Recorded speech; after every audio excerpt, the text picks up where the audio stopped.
ng PWDs at ng students.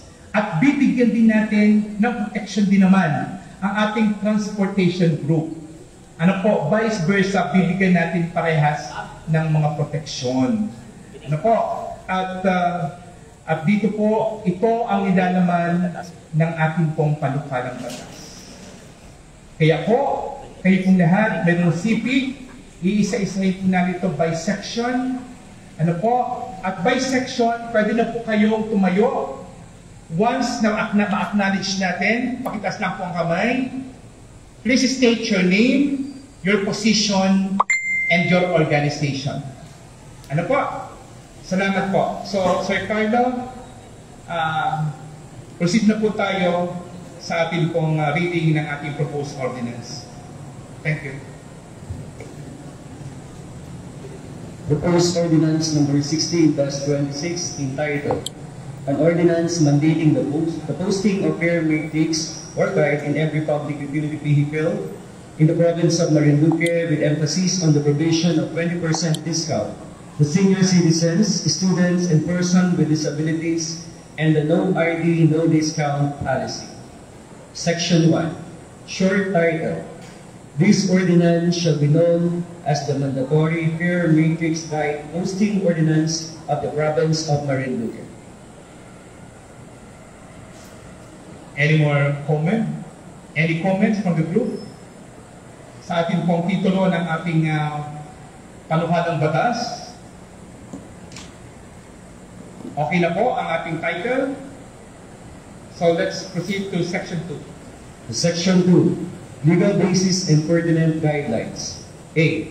Republic Act Number 7432, an act to maximize the contribution of senior citizens to nation building, grant benefits and special privileges, and for other purposes. B. Republic Act Number 9442, an act amending Republic Act Number 7277, otherwise known as the Magna Carta for disabled persons and for other purposes.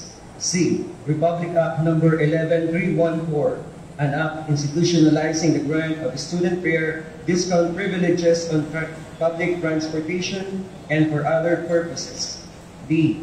Land Transportation and Franchising Regulatory Board, Memorandum Circular Number 2005-024, as supplemented or amended by LTFRB Memorandum Circular Number 2005-034 and Number 2006-076.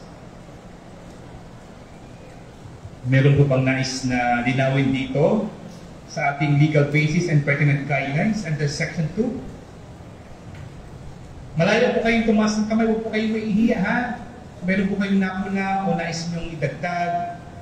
Okay po. Okay po yung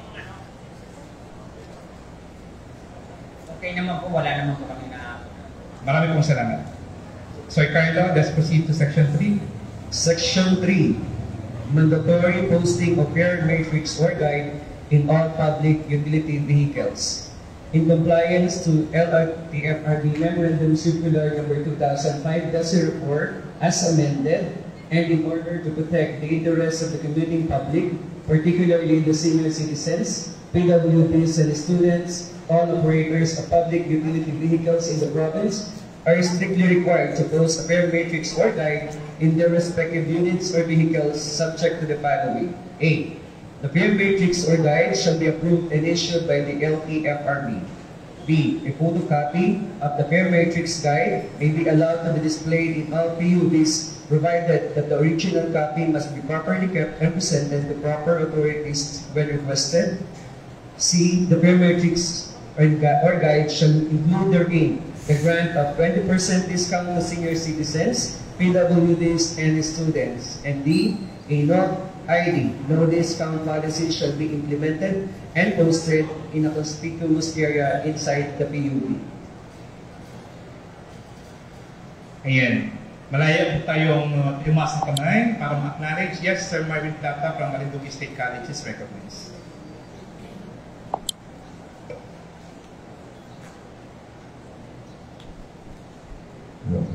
Magandang umaga po sa ating mga body, to our chairperson, Honorable Antonio Mangkukang, and Honorable Leiva, and other resource person. Norbert Lacapa from Marinduque State College, the Vice President for Student Affairs and Services, representing our College President, Dr. Gustavo P. Silvera.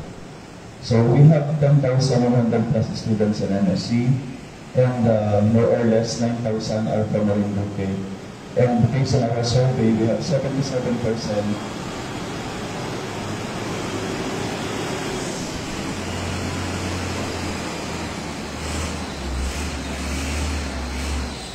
May advertisement pa pala po.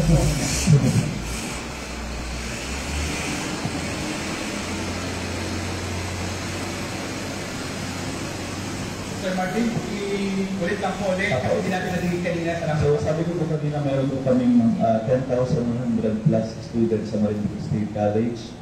Nasa 9,000 po yung galing sa Marinduque.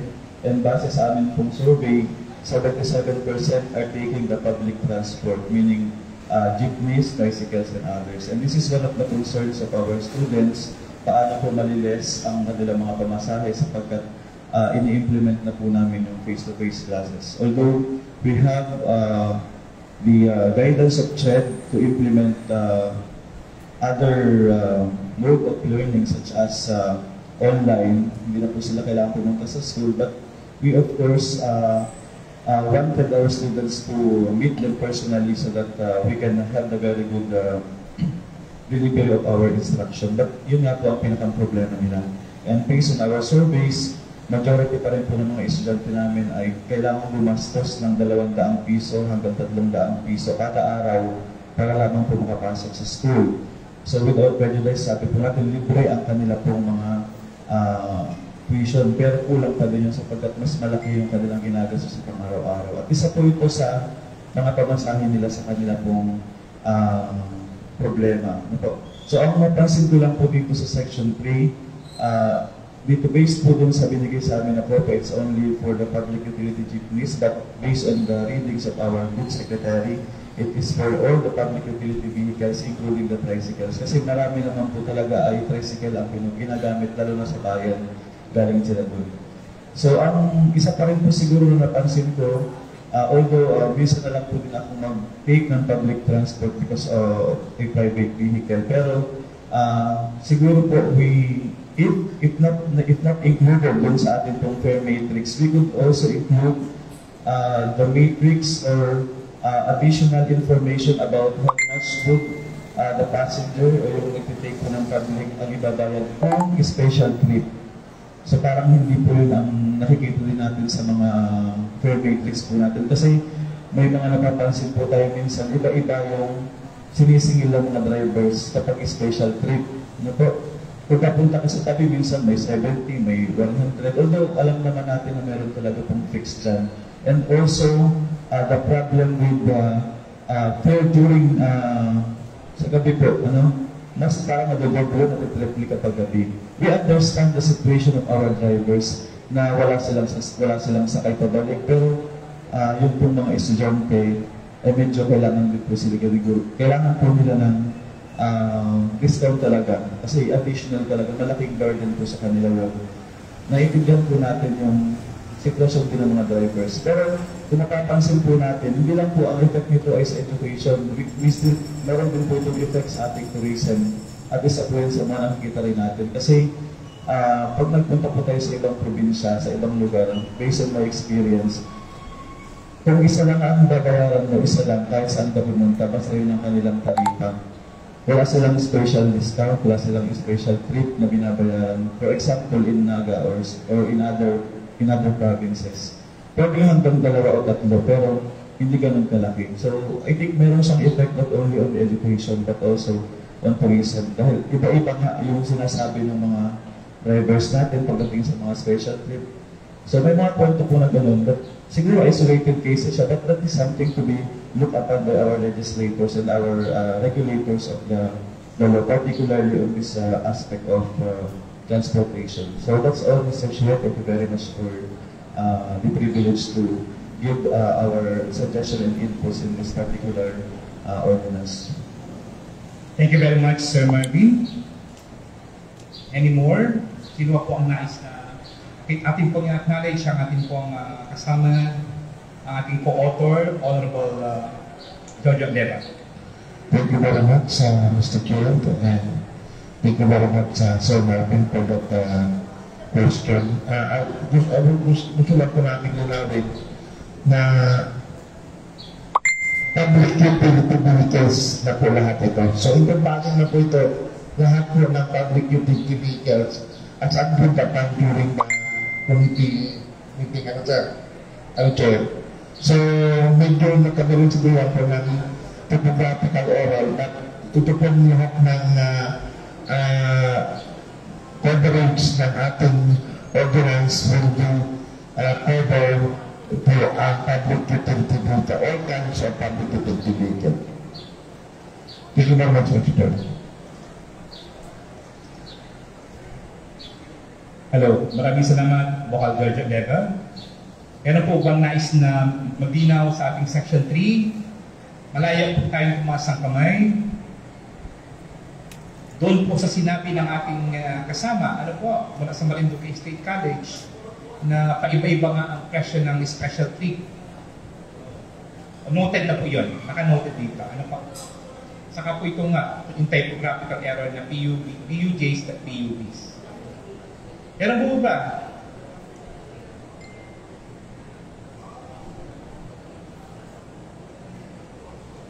Ang akto po ay ina-acknowledge.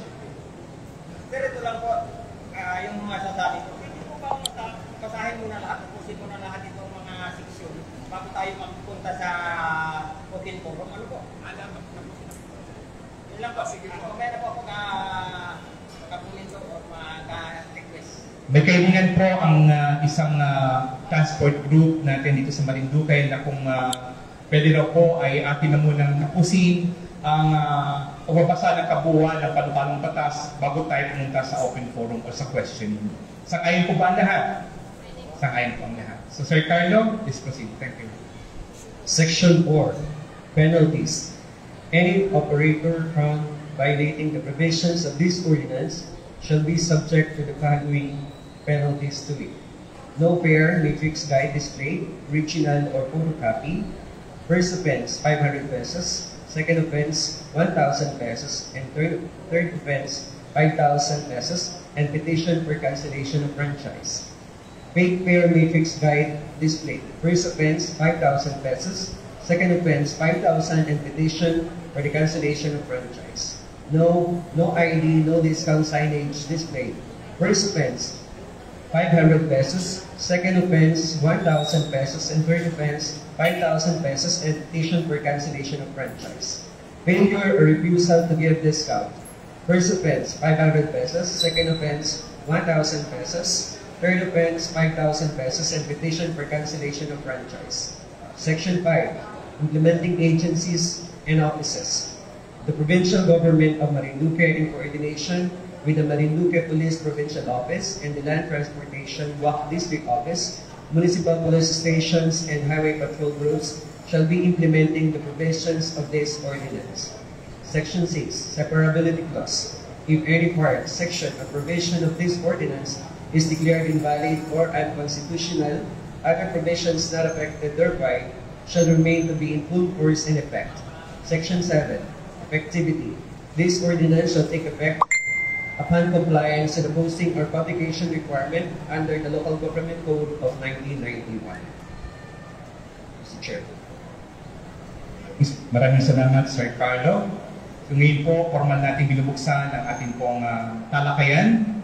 Malayang talakayan, kuro-kuro, opinion, reaksyon mula sa ating mga distinguished guests from various sectors from the 6 municipalities of this province.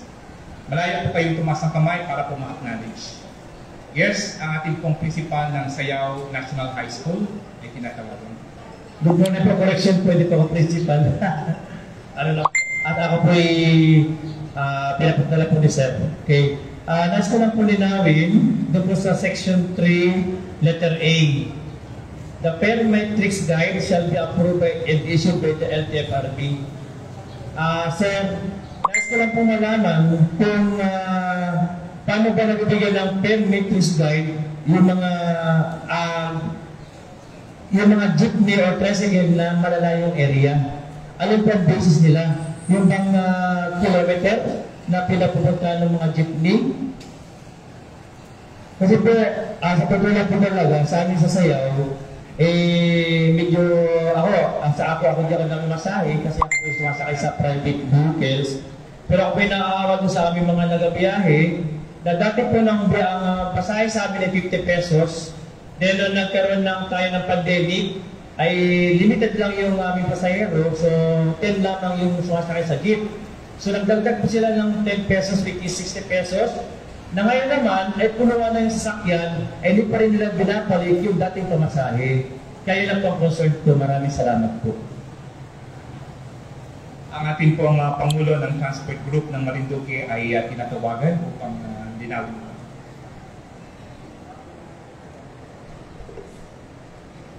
Good morning po sa lahat. Para po sa kalaman po ng sa jeepney, alam na po ng ating mga kapatid sa jeepney yan na pag nagpa-consolidate kayo at na-approve yung prangkisa ninyo, pinapara-approve din ninyo yung per matrix kasama na po dyan. Naka-assign niya sa inyo kung magkano po per kilometer ang usapan. Pagdating naman po sa tricycle, kaya na po may local transport franchising group po tayo, bawat LGU. So sila po nagtatalaga po ng presyo. Ano po? Nung pamasahe sa bawat ruta. Kaya yung mga ruta ng TODA, naka-assign po yan at ina-approve po yan yung inyong local franchising board sa tricycle. Ano po? Kung yung pong jeepney sa Sayaw ay may prangkisa, sigurado may per matrix po yan. At yun po ang masusunod. Kasi kung yun po yung prangkisa, may nakatalaga po dyan na pressure na ibinigay in-approve ng LTFRB. Yun lang po. Thank you. Hello. Salamat po, Sir Rosales. Ating pong tinatawagan ng ating pong LTO officer para po sagutin yung ating tanong ng ating representative from Sayaw National High School na yung pamasahe dati 50, naging pandemic, yung taga ng 10 piso dahil po konti ang sumasakay. Ngayon, taon ang pandemic, bumalik na sa dating capacity pero hindi pinapaba yung pamasahe. Yes, sir? Okay, good morning po.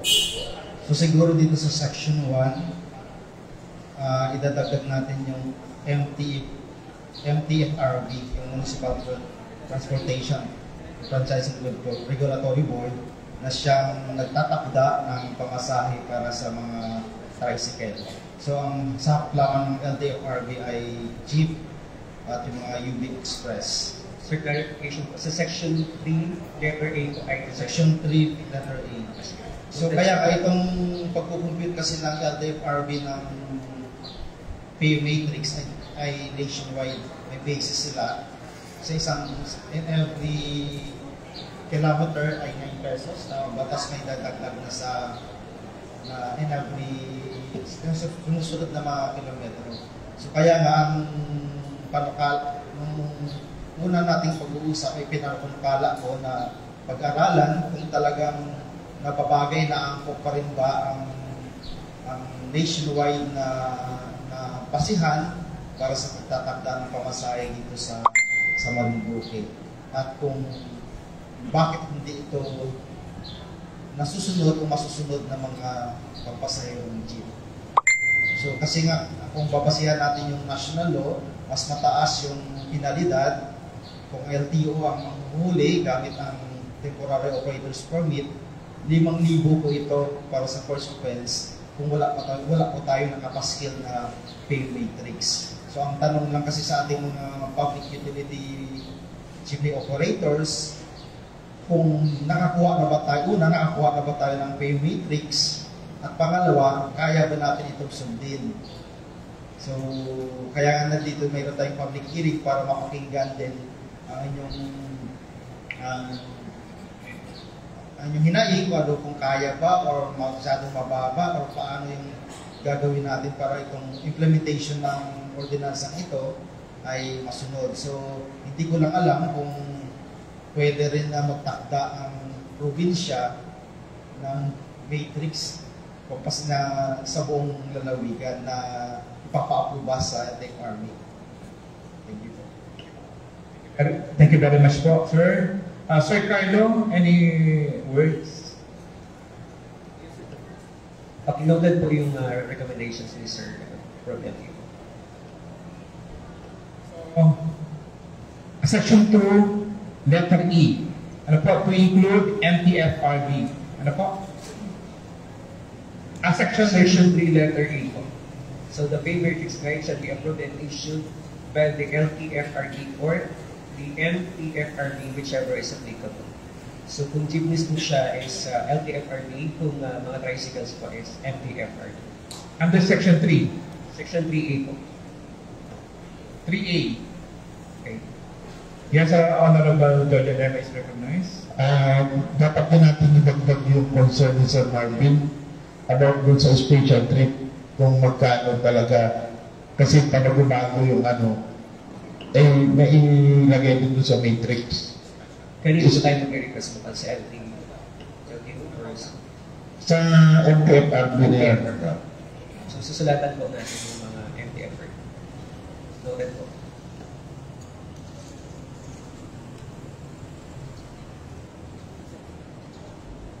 Gusto ko lang po linawin ito, kaya po ito yung tema ng ating ordinansa, na kung meron tayong fair matrix, meron tayong special treat na kailangan i-display nila sa kanilang looban ng kanilang public utility vehicles.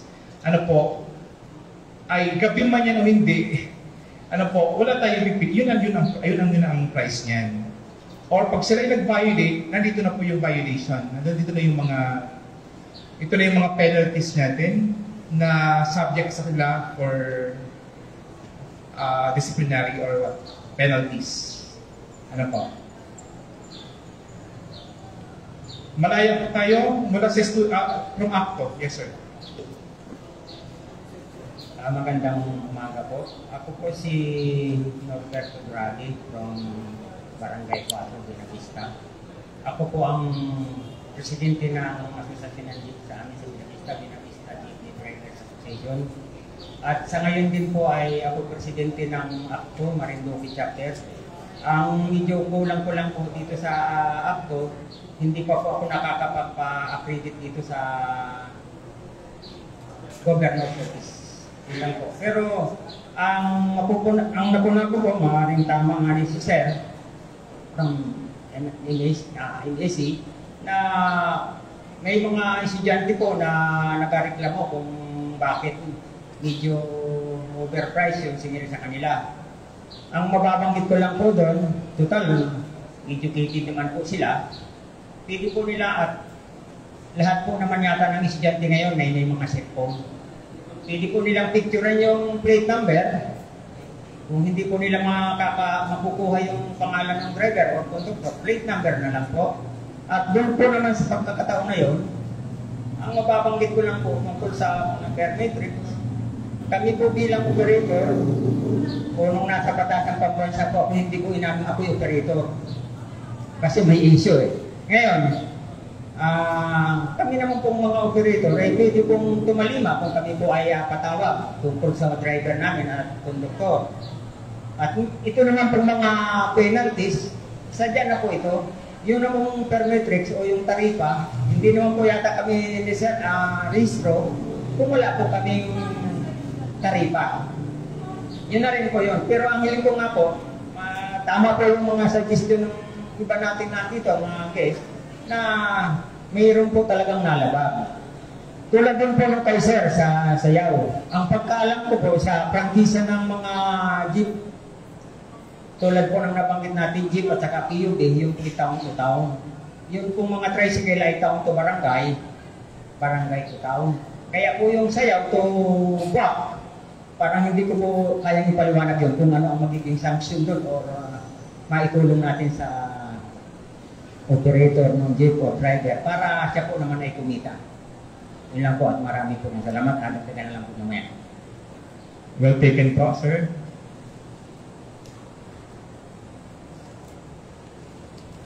Yes, you are recognized. Please state your name, your position and organization. Thank you.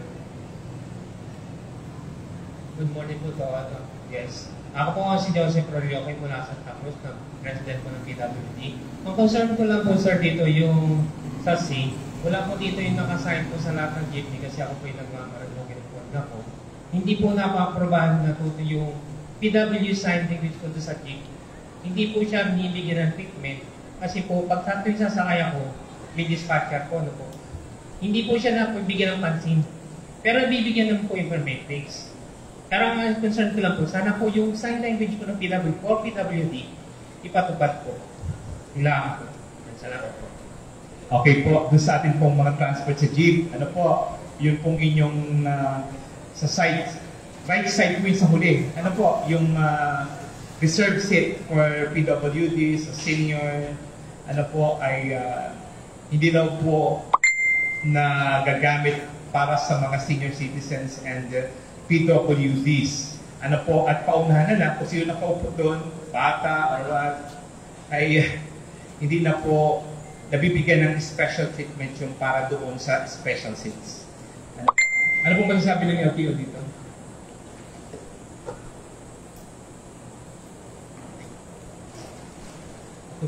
So itong ordinansa kasi natin ay about pay matrix. So kung nais natin na maisama yung reserve seats na provision, so babaguhin natin yung title or ibang ordinansa naman yun.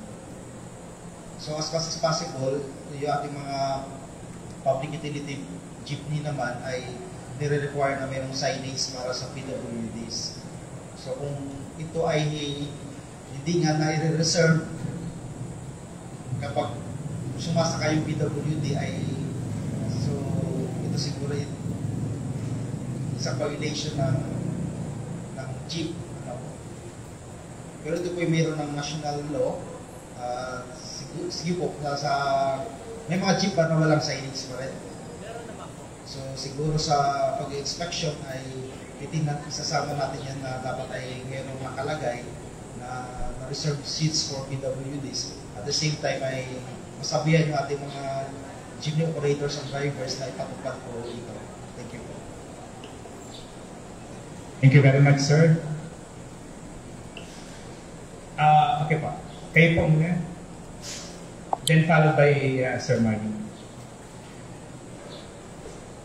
Magandang umaga po sa inyong lahat, sa ating pong tagapamuno, mga nanguna na ating sangguniang panlalawigan for this convention. Ako po at sa mga kasama po niya, ng taga-LTO and from the police group. Again po, magandang umaga. Meron po ako mga nakahanay na tanong dito. By the way, ako si Ginoong Juanjo Emepa from Marinduque National High School.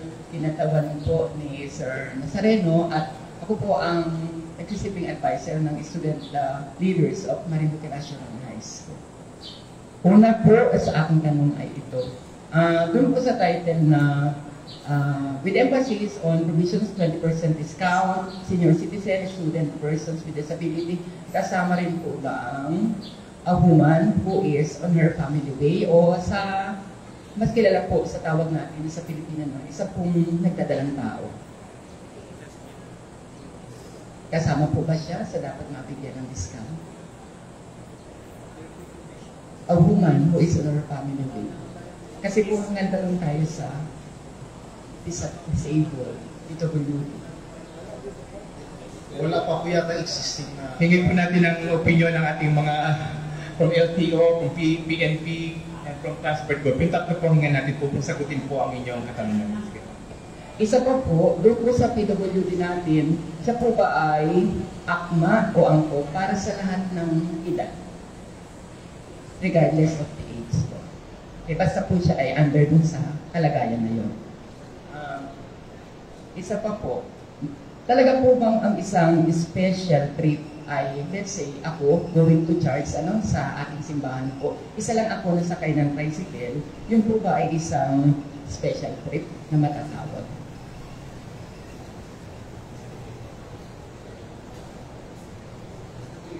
Dapat po ba siya doon lang sa regular fare going to church from our place?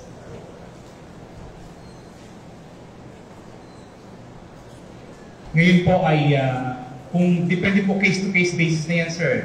Kasi kung nagpabiyahe yung tricycle, sumakay ka, isa ka ng pasahero, magbabayad ka ng isa. Pero kung nasa terminal yan, tapos nagmamadali ka, mahuhuli ako sa aking sa misa o sa appointment ko, takbo na tayo, special trip yan. Kasi po dun sa aming barangay, meron po dun grupo ng mga namamasada na talagang regular po na babayad kami ng 30 pesos kung iisa ako going to my place to that destination po. 30 pesos is the amount.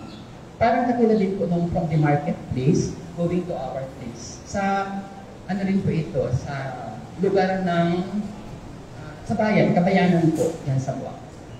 Regular po na 30 pesos po ang singil pag isang sakay. Siguro po, sir, mararesolve yan o maliliwanagan tayo dyan, mara-clarify tayo dyan kung mayroon ng pay matrix.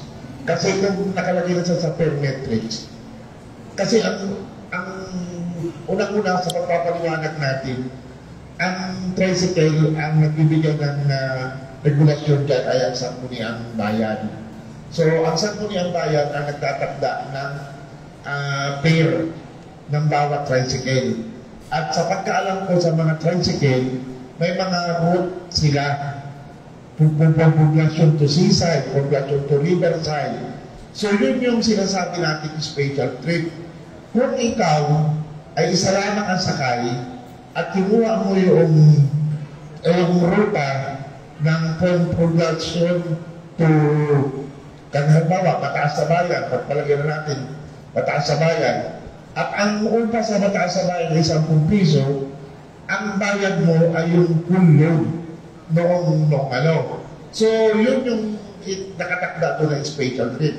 But, kung ikaw ay Mataas sa Bayan at ikaw naman ay halimbawa seaside, papunta ka ng riverside, ibang ruta yun, ay siguro wala na nakatakda sa matrix nila yan. Kasi out of route na yun.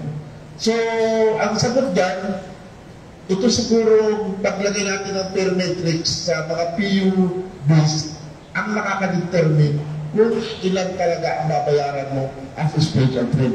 Kaya napakaganda na hindi lamang yung regular trip ang ilagay, pati yung special trip ay ilagay. Para kayo ay guide kung ilan lamang ang ibabayad niyo. Maraming salamat po. Isa pa pong katanungan, siguro po ito ay sa LTO na paano po ba masusolusyonan ang tungkol sa paggamit ng ating mga pangunahing lansangan na ginagamit para mag-park ng mga pribado o maging pampublikong sasakyan, lalo na po yung ina-consider nila na one-way lamang. Marami na po akong nakikitang ganyan ngayon.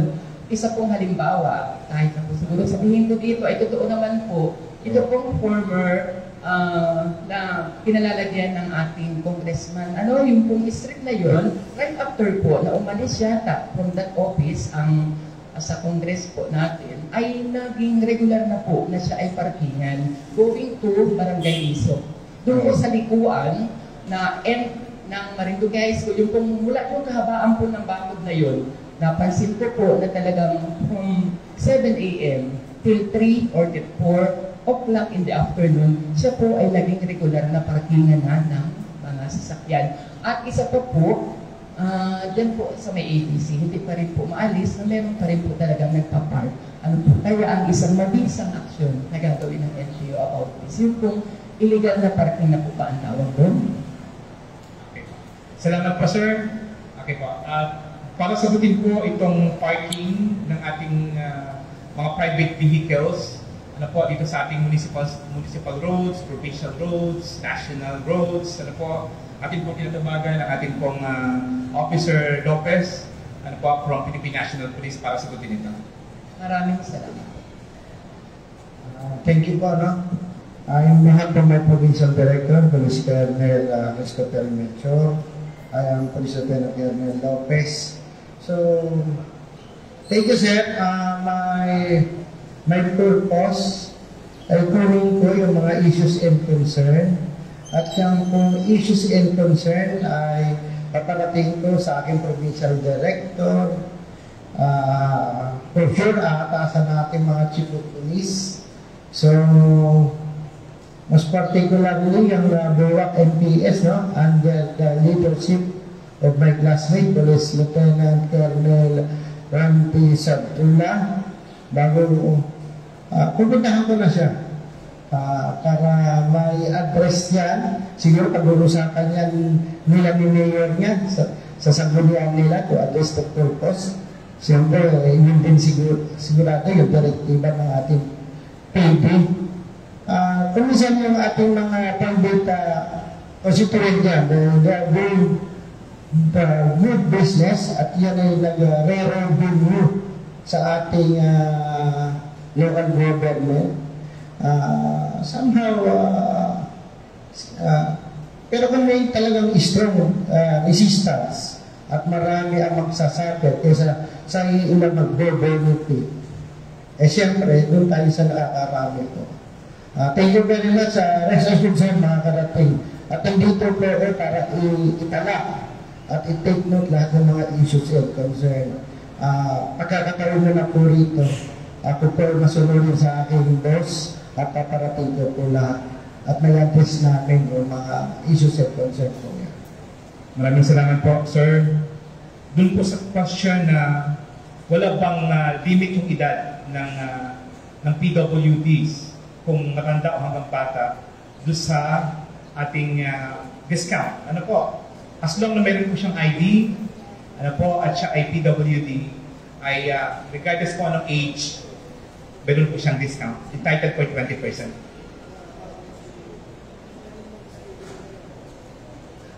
Actually po, pinag-usapan natin sa committee level na yung PWDs natin ay panakitang bulag, pilay, or kung ano man ang kapansanan, hindi na kailangang hingan ko ba natin ng anti yun? Ano po, parang hindi na eh. Ano po, maliban doon sa yung parang, hindi fit ka eh. Hindi po, malabo na po ang mata ko. Ito po yung ID ko. Hindi kong ganun. Doon pa lang. Pero yung kita mo na may kapansanan talaga, hihingan pa ba naman natin ng ID? Ano, bata man o matanda, ano po, entitled sila sa 20% discount sa loob.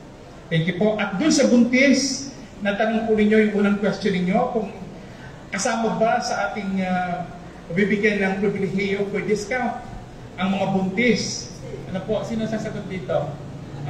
LTO nga po, pwede po ba? Good morning po ulit. So sa yung mga pregnant women, kasama siya sa yung sa reserved seats. Meron siyang reserved seats for senior citizens, PWDs, and pregnant women. Pero wala pang batas akong nabasa na meron siyang discount. So meron kasi ay yung sa senior citizen at sa PWDs. So yung pregnant women ay wala pa pong batas para na nagpapataw ng discount sa kanila.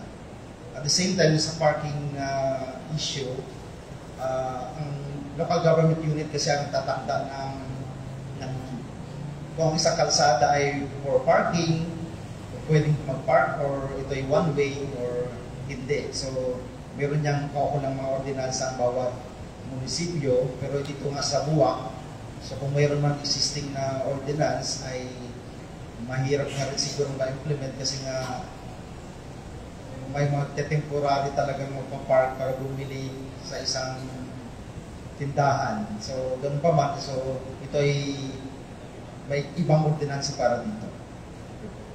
Okay po. Doon po sa ating concern about dun sa parking, actually po, meron akong nakalinya ulit. Ano po, after this, ano po, napansin kasi natin na ginagawa na pong pangsamantagal na parking ang provincial road and national road and diversion road. Yung mga truck sa malalaki, yung mga truck na malalaki, ano po, yung mga private vehicles na sa mga, nandun na sila, doon na ginagawa nilang pangsamantagal na parking na hindi po dapat. Kasi parating ang panahon, dadami ang ating mga sasakyan, bihikulo, at talagang sila ay hindi pwede obstacle sila dyan sa kalsada. Ano po, at yan pong isusunod natin na panukalang batas na bawal at may kaukulang penalty yung magpa-park ng matagal o gagawin ng pagsamatagal na parking. Provincial roads, national roads, and diversion roads. Ang munisipyo po, municipal roads, hindi na natin papakailaman kasi mayroon pong sariling ordinansa ang mga munisipyo. So yun po yung sagot natin sa inyo, sir. Thank you po. Sino ba po ang nais na magsalita? Sir Marvin, you're recognized. Magandang umaga po muli. Yung pong tanong kanina parang hindi po masyadong malinaw lang din. Regarding the care matrix before, during, and after the pandemic. So ang tanong po siguro dito sa yung po nga, hindi na tayo pandemic, lahat ay fully loaded na and sometimes overloaded pa. Pero ang singil pa rin nga po ay ganun pa rin sa time ng pandemic. So ang tanong po doon, who approved the fare during the pandemic, and sino rin po yung may kakayahang magbago nun at magbalik sa dati ngayon. So isa po yung sa mga concern. Kasi kung babalik po sa dati yung pamasahe, although hindi naman na siguro sobrang ganun sa kababa pa din sa before, dahil nga we consider din the livelihood of our drivers nag-pandemic. Pero hindi naman po sobrang taas kasi napunta ko po ang mga estudyante namin, kung pupunta galing sa Binavista kunwari, 100 po ba ang pamasahe galing Binavista sa jeep or mas mababa pa? Pero parang ganun, tapos mag-take na naman sila ng tricycle from Buwak to MSC. So 120 na po yung one way, 240 na po yung isang araw. So medyo mabigat po sa mga estudyante. So yun po yung sana manigawan po natin, papaano ulit siya mababalik sa dati since pwede na po tayong magsakay ng puno doon sa ating po mga sasakyan. Doon naman po sa concern ni Sir kanina na special trip. Ang special trip po para sa akin ay yung bayaran mo lahat yung sakay. Kung apat ang kanyang talagang approved ng sakay, so kung 10 pesos ang isa, 40 pesos. Pero meron po mga lugar na kung special trip, dalawa lang babayaran mo. Pero iba yung pila ng tricycle. So we might consider that kasi nga mabigat din sa bulsa yun kung lahat ay babayaran ng sakay. Although yun talaga yun kasi nakapila naman talaga siya. So another question po is, without prejudice to the LTFRB and other regulating bodies, can MSC or to the MSC accredit or provide stickers to vehicles that are going to MSC? Kasi we understand, karamihan din po ng mga pasahero naman, MSC din talaga. So imagine the bunch of students. So this representation is also privileged because we can also ask our operators na magpunta sa MSC. We can give, pero siguro po kami mag-accredit na pwede pumasok sa loob ng MSC para nandun na siya. Kasi isa rin sa problema namin, when we are having our night classes, ang mga bata po namin ay nagpipimbunan sa bayan. Wala na silang masakyan kapag pumatak na yung alas 6 ng hapon kasi wala ng biyahe. Pero binibilang ko siguro more or less mga 100 students going to Binavista kasi nag-uwian sila. Isa po yung sa problema namin. At kapag nagkaroon na sila sa sasakyan, yung iba sa bubong mo sumasakay. Hindi naman na siya na-check na mga traffic enforcer o police dahil gabi na nga, wala namang nag-checkpoint ng gabi.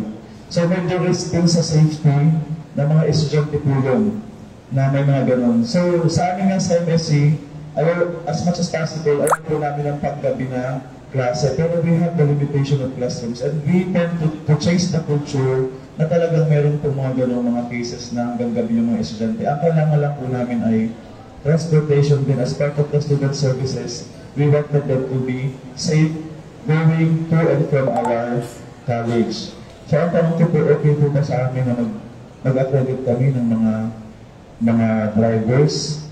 And we will also check if they are following the regulations, the ordinances, para yung mga estudyante namin pag nakita mo yung sticker ng MSC, yun ang ipaprioritize nilang sakyan. At the same time, pwede po silang pumasok sa loob ng MSC. Dahil meron na din po kaming nalalawang mga, yung iba hindi lang sa maarte, kundi may nalalawang kaming building nasa malayo. So sabi ko, why not magkaroon tayo ng kahit maliit lang ang MSC ikot para mabawasan din natin po yung pila ng tricycle sa labas, which also poses risk to our students.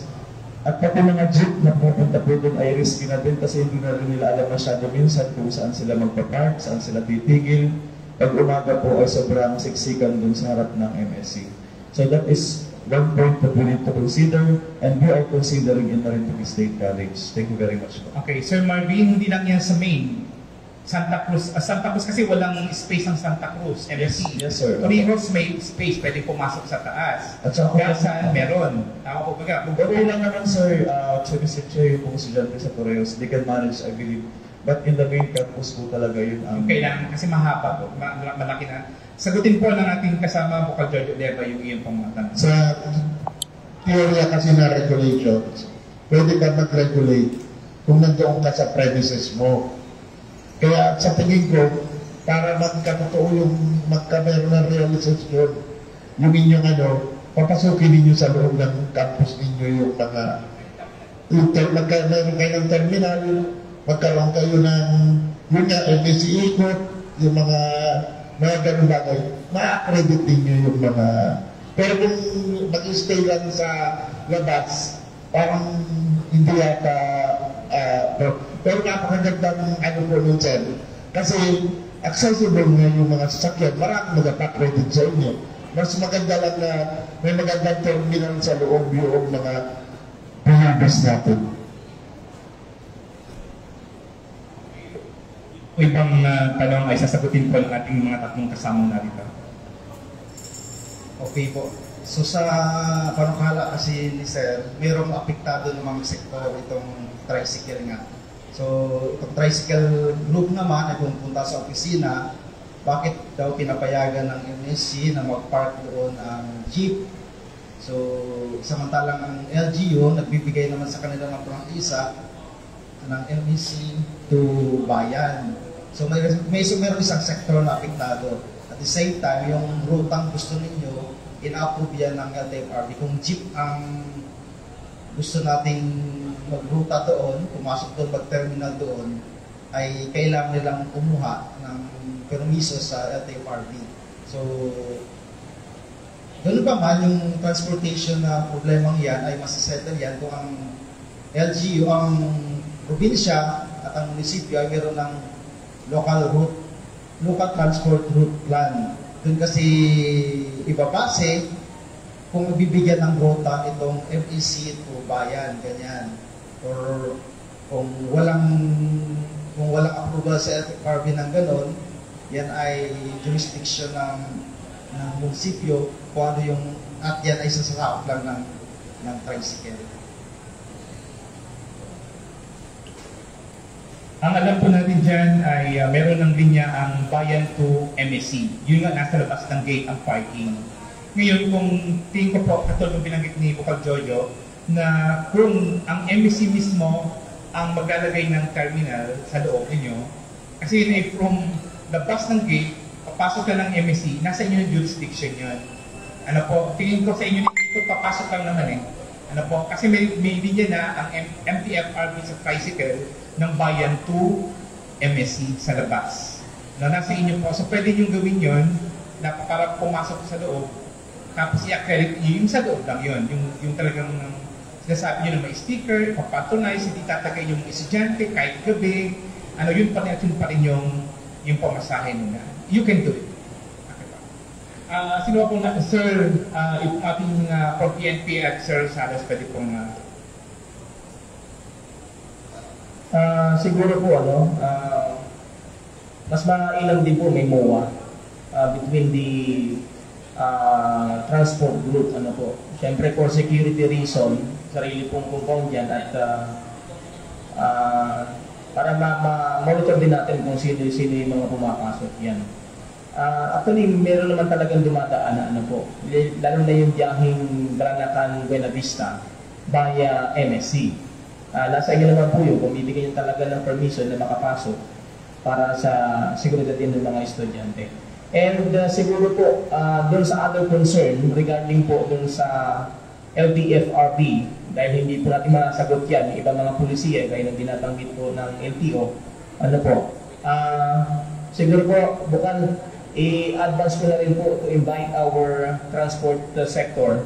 And by July 6 po, nakakasa po yung konsultasyon at ng LTFRB Regional Office at the same time ng National Office together with DOTR other concern na hindi po natin masagot dito sa forum na ito, ay siguro doon po natin pwedeng i-raise dahil ang LTFRB po ang makakasagot ng ibang yun. Thank you po. Sa PNP po, maganda po itong sa talakayan na po ito. Siguro ang maraming mga issues and concern nalibag pa rito sa public hearing na to.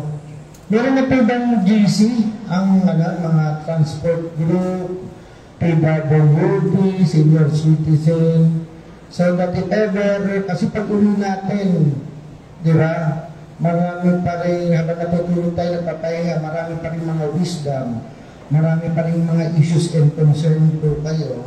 Pero binigay naman yung contact number, sir, kanina. Yung nag-attendance tayo, tapos yung pangalan, pati yung siguro with that, we can track more para sa mapaganda pa natin ito usapin na ito, itong mga ordinansa na ito. Yun lang po. Tapos kung willing din sumagot doon sa social media account na yun, yung continuous learning process, continuous yung pagkakrap natin, yung ating mga objective for this public hearing. Thank you, sir. Para po sa kaluman ng lahat, okay po, bago po ang ating brand operator natin. Ano nga kuya? Molyo, anong niya? Luzon Datum, po, nais lang natin i-acknowledge din ang Marinduque News Network. Naka-live po tayo ngayon at kanilang kino-cover ang ating public consultation ngayong araw na ito. Okay po, from Luzon Datum, van operators, kayo po ay tinatawag. Magandang umaga po. Para po sa ating mga panauhin na po. Kanina po, nagtanong ako sa jeep kung hanggang anong oras yung last trip nila po. Kasi ang concern ko po dito, dahil may estudyante rin ako sa MSc ngayong taon na ito, kaya ako po tinatanong yung jeep kung hanggang anong oras yung last trip nila para wala pong maapektuhan. So kami po sa Luzon Datum, pwede po kami makipag-compromise sa MSC doon sa night, doon sa panggabi. Kung papasok kami sa isang MOA bilang shuttle, sa gabi lang, pero hindi kami sa araw.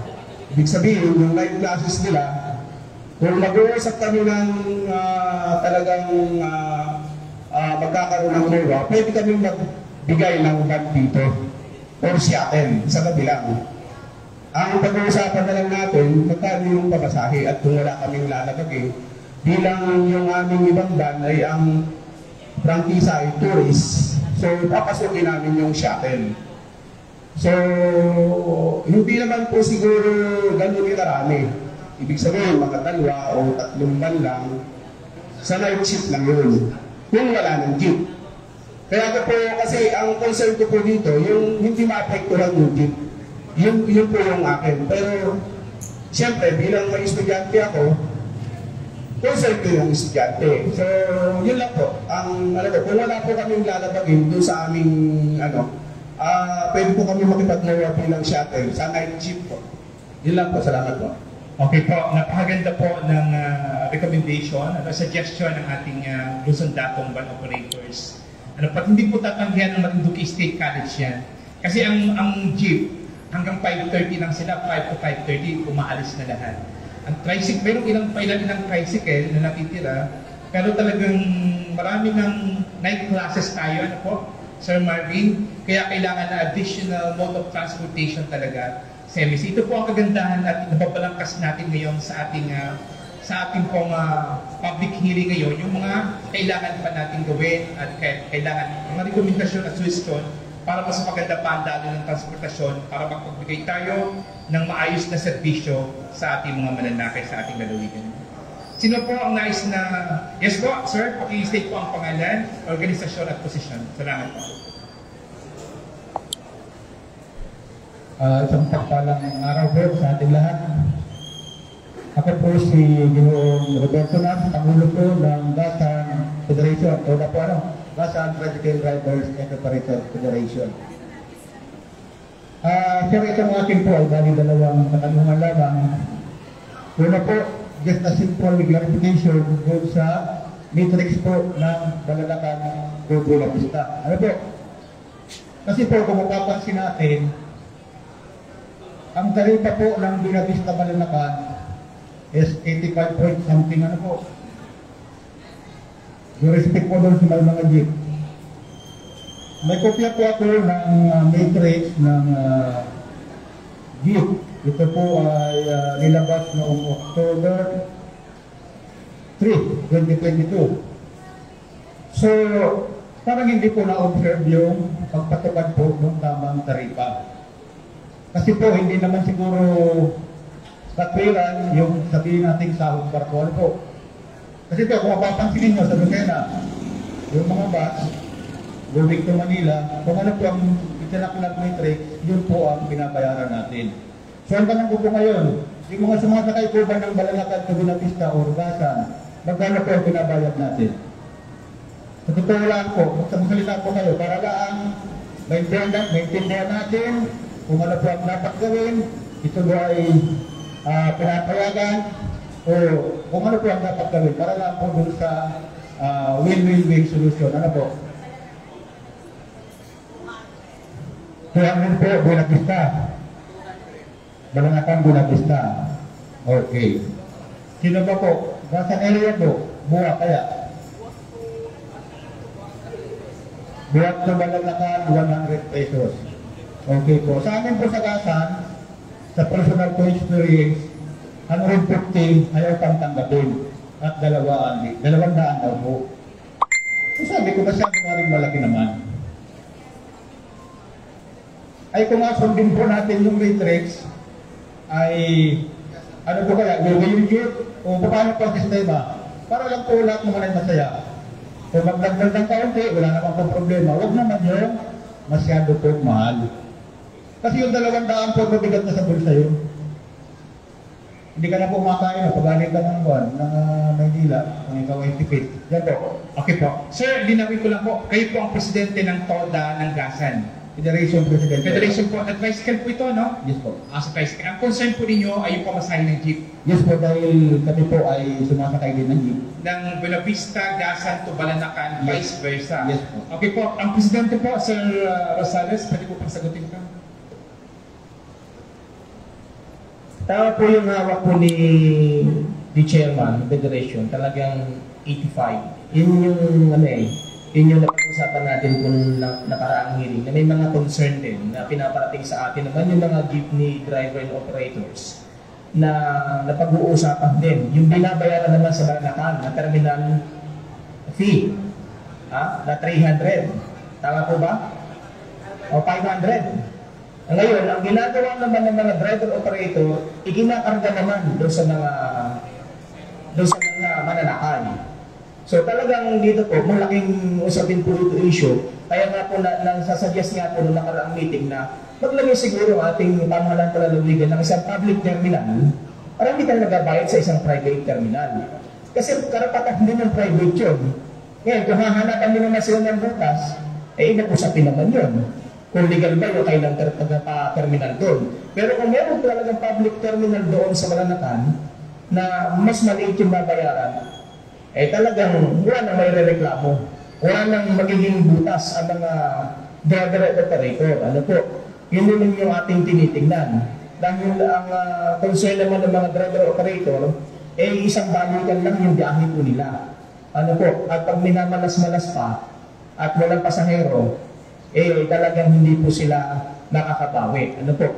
So, talagang medyo malaki-laki pong usapin po ito na kahit po ako, nakaranas po ako niyan, aminin ko, lang, tinitingnan ko rin, dahil nasakay lang po ng jeep, nung lumakad po yung jeep, wala pang kalahati, kawawa din naman yung driver at operator. Sa mga nagpulog ito sa atin, alam naman po yung ating mga driver operator, talagang napakahirap po, walang naiuwi sa pamilya. So talagang siguro dapat mas pag-usapan po natin ito. Thank you po. Thank you very much, sir.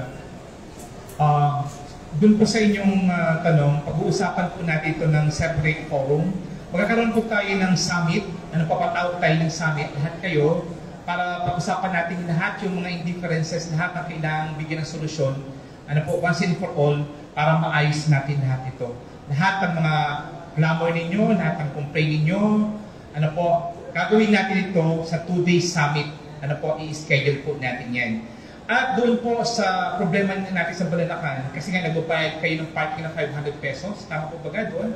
200 pesos per lakad, per biyahe. Kung magkadalawang biyahe sa hapon, 400 yun. Kaya po, ang mahal kasi talaga ng singil nung naniningil doon. At parang hindi po kaya kontrolin na parang hindi po makontrol sila. Ngayon ay malapit na po na yung inyong pagtitiis nila ay malapit ang matapos dahil malapit na rin matapos yung ginagawa dyan sa ating sa Balanacan Pier. Magkakaroon dyan ng public terminal ang tricycle at ang jeep at ang van sa loob mismo ng pier. Kita po ninyo yung ginagawa doon, papas na yung kalsada doon na po. Gagawa po ang PPA doon sa ito po inisyatibo ng ating minamahal na Congressman Lord Alan Velasco para sa Marinduque, kasama ang ating tatay President Velasco, at ang sangguniang palalawigan sa pamuno ni Vice Governor Lynn Angeles na palakihin, palawakin ang ating terminal pier sa Balanacan at lahat ng transport group, bus, tricycle, van at jeep, lalagyan po ng kanya-kanyang terminal sa loob mismo ng pier. Kaya yung binabayaran nyo doon na 200 per biyahe, mawawala na po yan. Salamat po. Kaunti na lang pong pagtitis at talaga pong hindi natin makontrol yan. Salamat po, sir. Last na lang po. Although ito po wala, sir, sa agenda, kaya samantalahin ko na po. Ano po kaya, sir, ang magawang tulong ng Sangguniang Panlalawigan patungkol po sa hirap na inadanas po ng mga nag-register po ng kanilang sasakyan? Okay po. Alam mo naman siguro kung ano ang ginagawa. Okay po. Ito po yung emission natin na iisa lang ang ating emission center dito sa Kaganhaw, pero 6 na bayan ang gumagamit dito. Ngayon po ay ang Sangguniang Panlalawigan po, ang pamahalang panlalawigan ay gumawa na ng action dito. Dati nasuspende ang emission center sa Kaganhaw ng ilang buwan, kaya po hindi natin alam kung saan tayo magpapa-smoke test. Kaya hindi tayo makapagpa-release sa LTO. Ang ginawa po natin, sa lupo ng transportasyon, kasama po ang aking mga miyembro sa Committee on Transportation sa Sangguniang Panlalawigan, tayo po ay nagpadala ng resolusyon sa LTO saka sa DTOTR, na isuspinde ang panghuhuli. Doon sa mga hindi man nakarehistro ng taon na na-cancel o suspend ang ating emission. Bawa po, updated ka naman. Hindi ka nakapagparehistro dahil nga walang emission ng smoke na emission center natin. Pag nahuli ka ng LTO, police kung sino man, exempted ka, hindi ka hulihin as long na ikaw ay updated o nakalipas na taon. Yan. Yun po. Ngayon po, fully operational na ang ating emission center. Ang problema, iisa pa rin din siya. Ang ginawa po ng Sangguniang Panlalawigan, muli po tayo gumawa ng isang resolusyon sa LTO, saka sa DOTR, na nag-request tayo ng isa o dalawa pa na emission center dito. Kung posible, at nag-request po tayo ng mobile emission na itatalagan natin sa mga bayan-bayan. Tatanungin natin ng ating LTO, ano na po ang kasagutan dito sa ating ipinadalang resolution para dito? Okay, so sa ngayon po ay nung nakarang buwan nakapag-inspect na po tayo ng second day para sa GDZ. So ibig sabihin madadagdagan yung kanilang cap kung ma-approve. Na-inspect na rin natin yung RNM kay Maripuski na Emission Testing Center at kay Diliosa na Emission Center. So kung ito'y ma-approve na sa Department of Transportation, magkakaroon tayo ng 4 na emission testing center dito sa Marinduque, plus pa yung mag-apply sa emission test sa Torrijos kapag nabuksan na yung LTO Torrijos Extension Office. So sa ngayon ay maghihintay tayo sapagkat ang otoridad para mag-approve ng mga certification authorization ng private emission testing center ay nasa kamay ng Department of Transportation. So nung nakaraan kasi mga taon ay na-freeze. So dito kasi sa Marinduque, kaya na ng isang emission testing center kasi nga 14,000 na registered vehicles ay kaya na. So pero pinag-aaralan natin ay meron tayong 19,000 na halos registered vehicles dito sa Marinduque. Sa Torrijos ay magkakaroon din ng mobile emission sa July. Hindi natuloy ngayong Mayo kasi ang dumating yung approval ay tapos na yung date na na-request natin.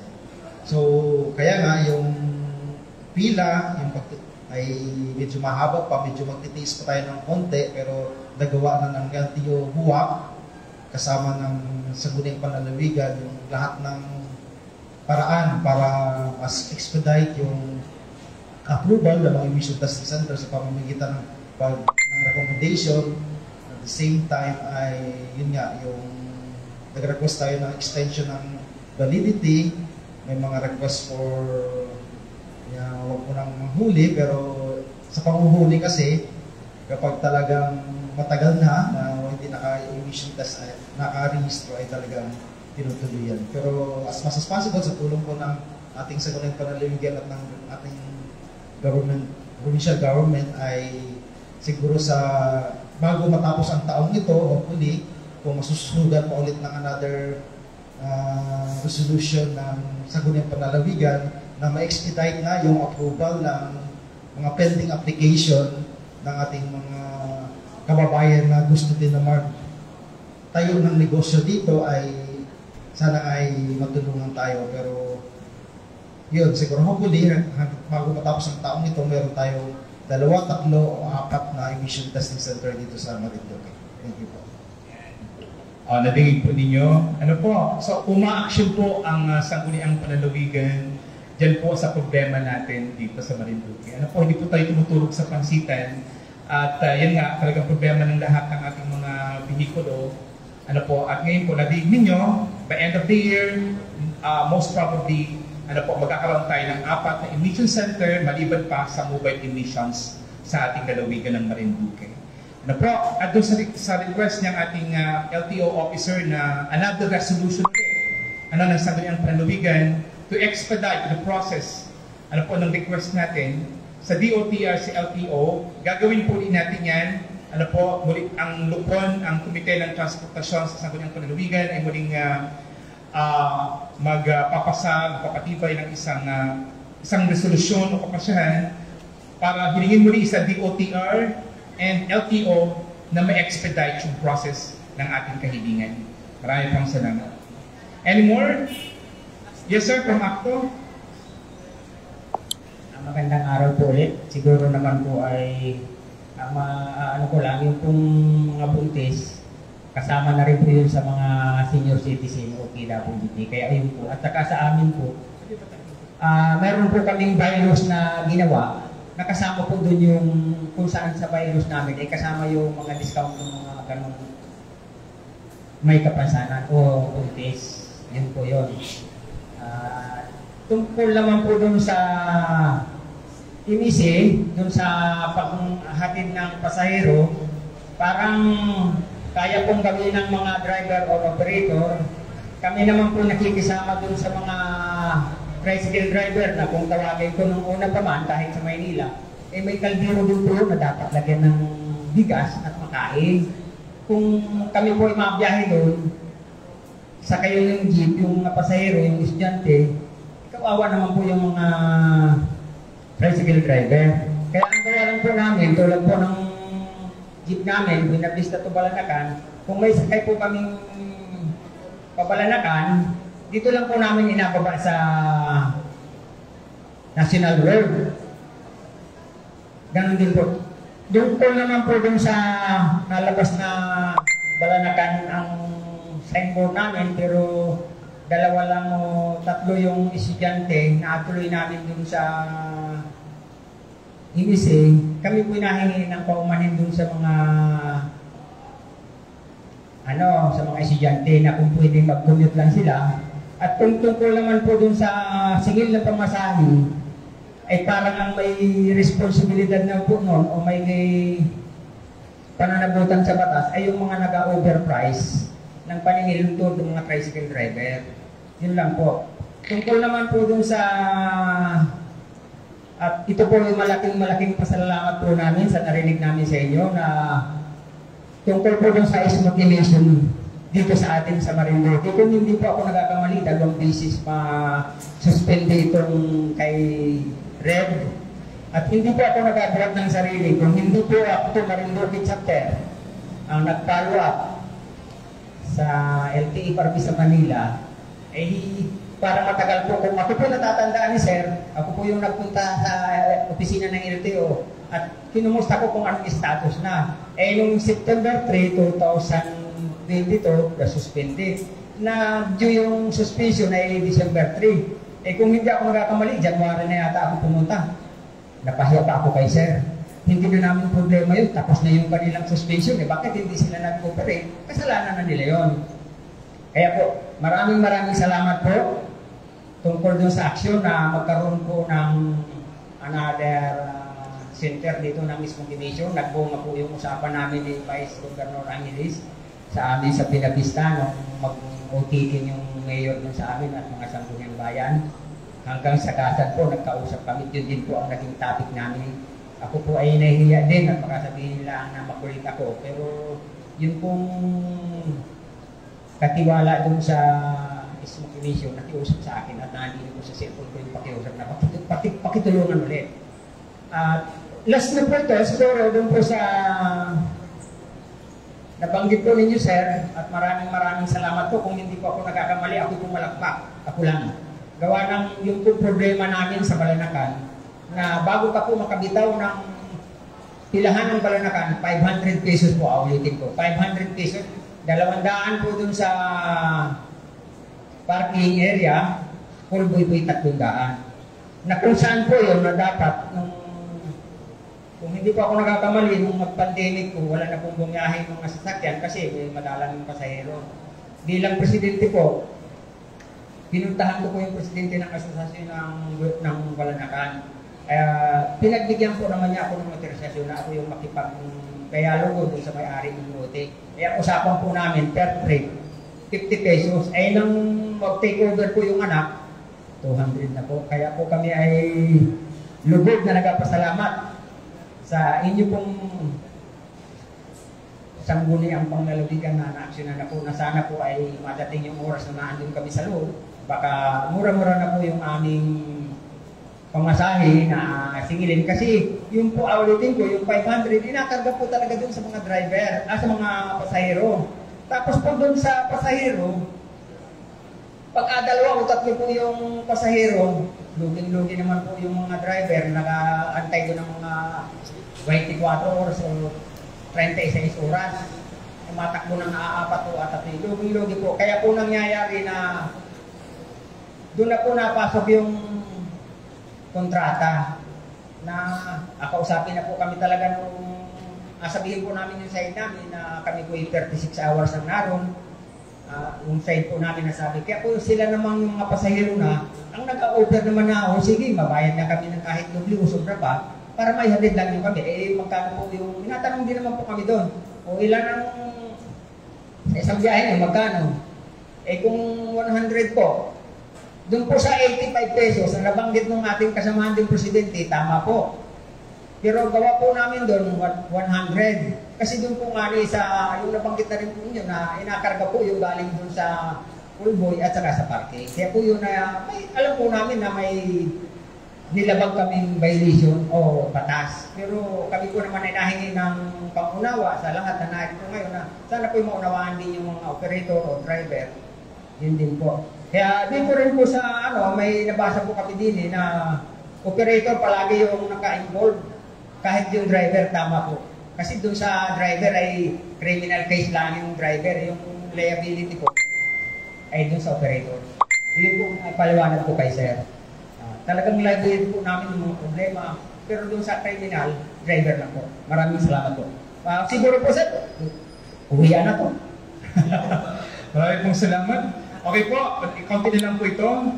Dito po sa ating penalties, ang ating penalties ay no fare matrix guide displayed, original photocopy, meron po tayong corresponding penalties. Fare matrix, itong fake fare matrix guide displayed, peke, tataas nila, hindi mo yung pinagkasunduan, yung official, meron pong corresponding penalty.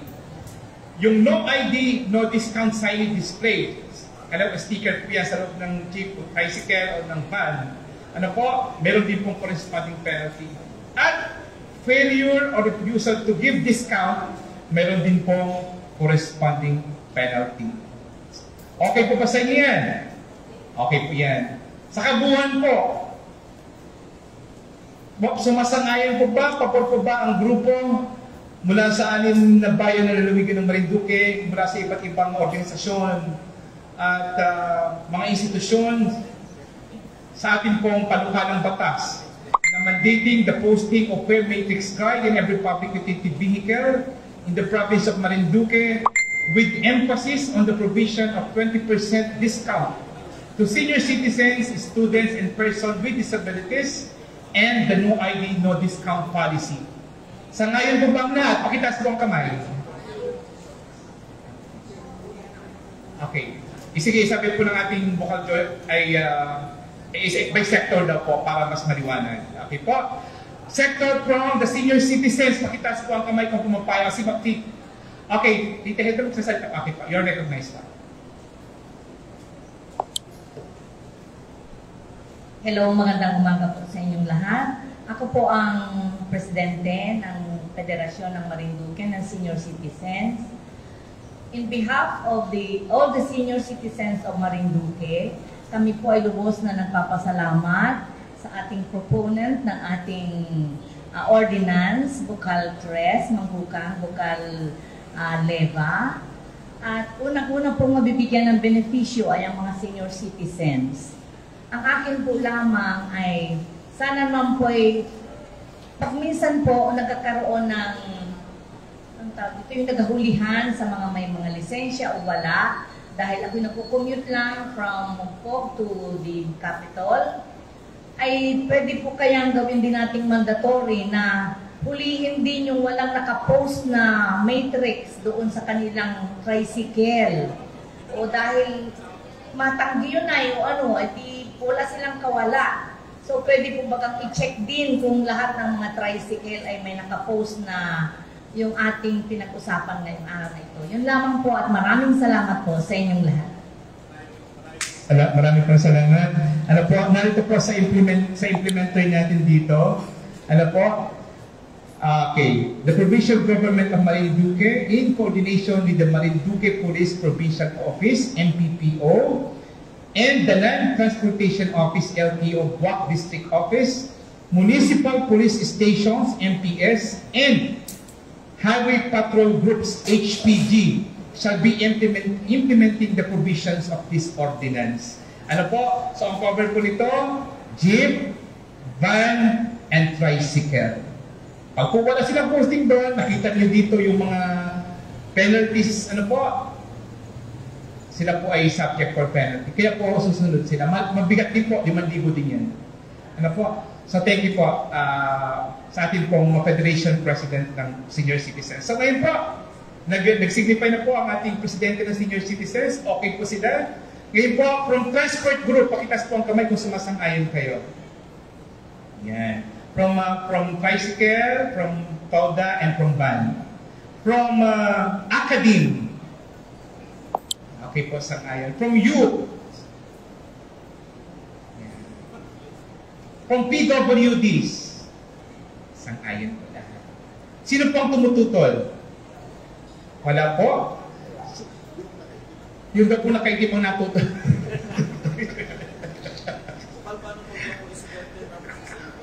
Paano po po estudyante tapos disabled 40% po ba? Sige po.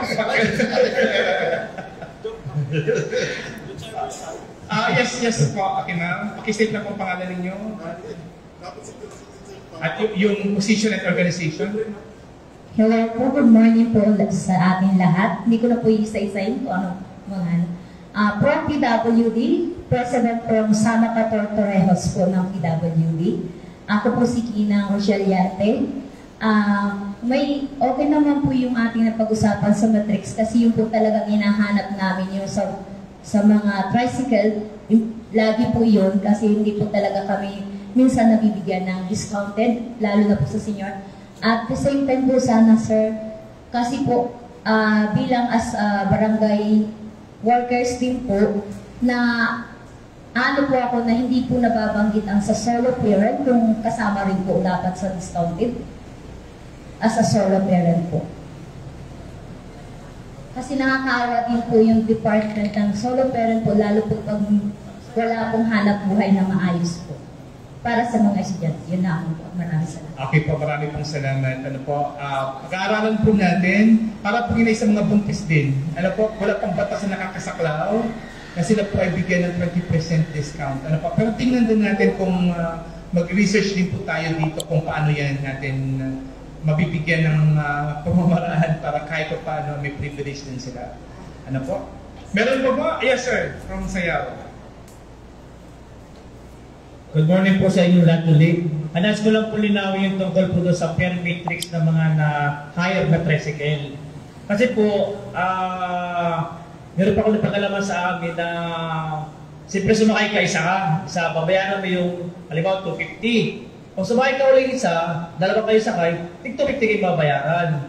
Di ba dapat na isa lang yung babayaran, dapat hati lang kayo. Pero nangyayari, parang dalawa na kayo nag-hire nun. Yan sir, ito na yung kaya na tayo magpanukalan ng ganitong batas para putulin yung ganyang klase ng karakter at problema. Ano po, ito na po yung sasagot. Ano po, awan ko lamang kung sila ay sumunod dito ay walang pa po yung kanilang sisingilin sa inyo na 250 kung sa 5,000 na papayaran nila. Kaya po kasi mga, especially mga estudyante na nanggaling po pauwi na sayaw na isa ka lang, bago nasa kayo isa pa, 250 pa rin nasigil, kaya kakao talaga. Salamat po sila sa 250. Sige po. Sino po po? Yes sir, from sa ating transport group.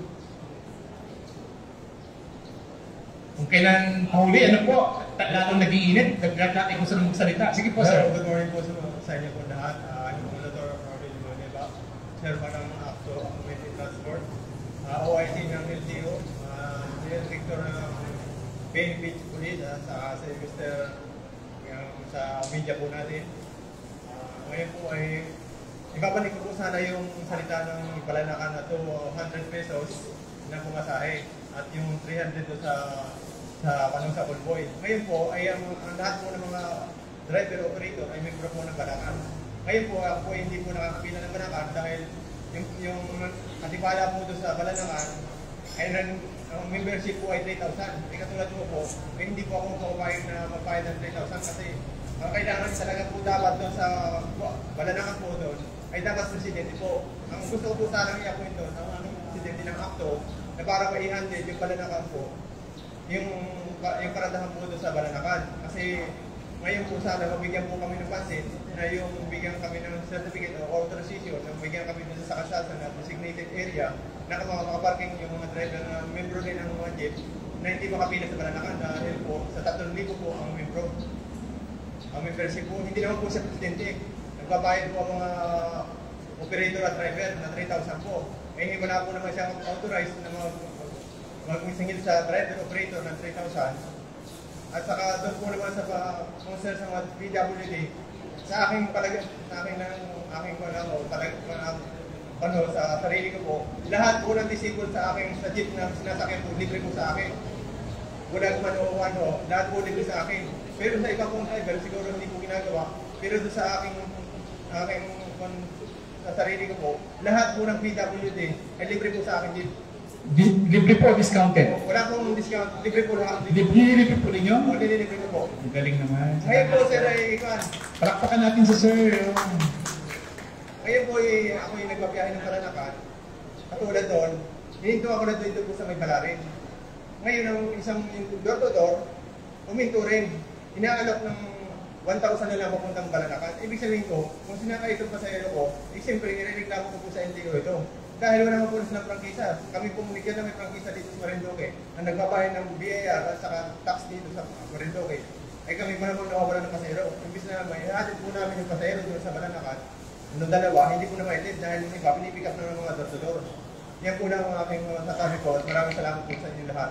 Okay, thank you very much. Sir, pag hindi siya authorized na magbiyahe, ano po, at pumipick up lang, hindi niya ruta yon, ano po, malayo po kayo na magpunta, picture ninyo, yung plate number, na itsura ng van, punta po kayo sa LTO kay sir, at bahala na po silang gumawa ng action dyan. Ano po, yun lang po ang gawin natin, nang mabawasan sila, yung mga matigil yung ganong klase ng pananamantala. Ano po? Sir, meeting po ba kami matulungan doon sa Balanakan na magkaroon ng certificate na yung designated na mabigyan kami ng yung bagang temporary na makapilang kami sa gilid ng kalsada po na bigyan kami sa inyo Mr. Chairman, lalo sa OIC po at saka sa PNP Police, ang Director ng Pagyan. Okay po, tingnan po natin kung anong isasagot ng ating from LTO at from PNP. Yan lang po ang nasasabi ko at maraming po salamat po sa inyo lahat.